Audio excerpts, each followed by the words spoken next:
यह कहानी एक बच्चे और माँ की है। एक बार एक बच्चा स्कूल से लौटकर आया और उसने अपनी माँ को टीचर से दी गई एक चिट्ठी दी। जब माँ ने चिट्ठी पढ़ ली तब बच्चे ने पूछा, चिट्ठी में क्या लिखा है माँ? माँ ने मुस्कुराकर बच्चे से कहा, बेटा, टीचर ने चिट्ठी में लिखा है कि आपका बेटा बहुत ज़्यादा बुद्धिमान है। हमारे पास ऐसा कोई टीचर नहीं है जो इतने प्रतिभावान बच्चे को पढ़ाए। हम आपसे अनुरोध करते हैं कि इसके बेहतर भविष्य के लिए इसकी पढ़ाई की व्यवस्था कहीं और करें। कई वर्षों के बाद वो बच्चा बड़ा होकर एक महान वैज्ञानिक बना। उसने देश विदेश में जाकर कई महान उपलब्धियां हासिल की। वर्षों बाद जब उसकी माँ का देहांत हो गया तो वो माँ के अंतिम संस्कार के लिए आया। सारी विधियों के पूर्ण होने के पश्चात अपनी माँ के घर कुछ दिन रुकने के लिए गए।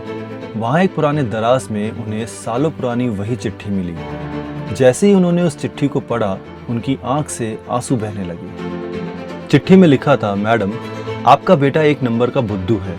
हम इसे सिखा सिखा कर तंग आ चुके हैं। हमने बहुत कोशिश की लेकिन इसकी समझ में कुछ नहीं आता। हम इसे स्कूल से निकाल रहे हैं। बेहतर होगा कि आप इसे घर पर ही पढ़ाएं। आंखों से बहते हुए आंसुओं को पोंछते हुए वैज्ञानिक महोदय ने चिट्ठी के नीचे लिखा, जी हाँ, थॉमस एडिसन, एक बुद्धू बच्चा जिसे उसकी माँ के विश्वास और समर्थन ने इतना बड़ा वैज्ञानिक बनाया।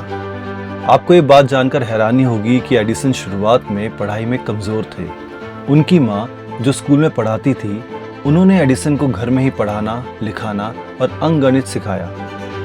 यही नहीं, एडिसन को 12 साल की उम्र में एक कान से सुनने की समस्या भी हो गई थी। एडिसन का मानना था कि उनके एक कान से कम सुनने की वजह ने उन्हें अपने काम पर आसानी से ध्यान केंद्रित करना सिखाया, क्योंकि वो डिस्ट्रैक्ट नहीं होते थे। एडिसन शुरू से ही तकनीकी चीज़ों में काफ़ी रुचि लेते थे और घर पर तरह तरह के प्रयोगों में घंटों बिता देते थे।